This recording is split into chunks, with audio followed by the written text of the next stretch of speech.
The drama continues behind the scenes at Newcastle United, and the board is about to take a bold step. A promising target is already in the works, and the anticipation surrounding him is only growing. Could the second major signing of this window finally be on the horizon? Fans, hold on tight because things are really heating up. Before we break down everything that's going on, like the video and subscribe to the channel so you don't miss anything happening with the Magpies this window. Newcastle remains firmly in the race to sign its second senior signing this summer, and the name that's stirring up the backroom at St. James's Park is Congolese striker Yoane Wissa, Brentford's striker. Wissa decided to leave the club's training center, which is based in Cascais, Portugal, and return home. The reason? A face-to-face meeting with Phil Giles, Brentford's director of football, and interestingly, a name already being considered to replace Dan Ashworth at Newcastle. The signal is more than clear. Wissa wants a change of scenery, and negotiations are gaining momentum. Tottenham, Nottingham Forest, and of course Newcastle have already expressed interest. Forest even put $25 million on the table, but received a blunt no. The Magpies haven't yet formalized a new offer, but are preparing a stronger bid to truly enter the game. Brentford knows they have a valuable asset. They value Wissa at no less than $50 million.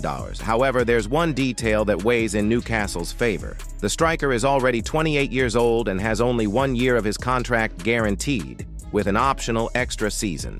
In other words, if the Bees want to cash in, the time is now. And speaking of haste, the Magpies have no time to waste. After a long and frustrating summer, the board wants to turn things around. Hugo Ekitike has escaped to Liverpool, James Trafford is likely to end up at Manchester City, and the fans are starting to demand something. Tottenham have entered the competition strongly. Manager Thomas Frank, formerly of Brentford, knows Wissa well and can use that relationship to his advantage. This personal connection could prove decisive and throw a damper on Newcastle's plans. But the Tyneside club is in the game, and they know they need to act boldly. If Wissa arrives, he'll compete for a direct position with Alexander Isak, although he can also play on the flanks. The Congolese international's versatility is a significant asset, especially in a squad lacking reliable attacking options. Last season,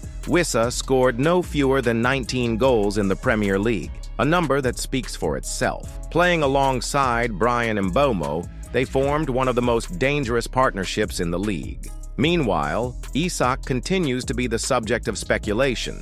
Newcastle are trying to hold on to their number 14 with all their might, but they know they need to show ambition in the transfer market if they want to keep their stars motivated. The heavy defeat to Celtic last Saturday only increased the internal pressure. And now, with the team traveling to Asia, where they'll face Arsenal, Tottenham, and a K-League club, the board wants to demonstrate behind-the-scenes work so Howe can return to Tyneside with a stronger squad. This potential arrival of Wissa could be the breath of fresh air fans have been waiting for. An off-field victory that could reignite their spirits in the final stretch of preseason. The situation is urgent. The interest is real. The movement has already begun, and Newcastle knows they can't afford any more mistakes. Wissa appears to be a great opportunity to regain morale and show they still have something in the tank this summer. So, fans, would you bring Wissa? Do you think he fits Howe's style? Leave your opinion in the comments because the review is just beginning. If you enjoyed the video, like it and subscribe to the channel to follow us for our in-depth coverage of the Magpies transfer market. See you next time.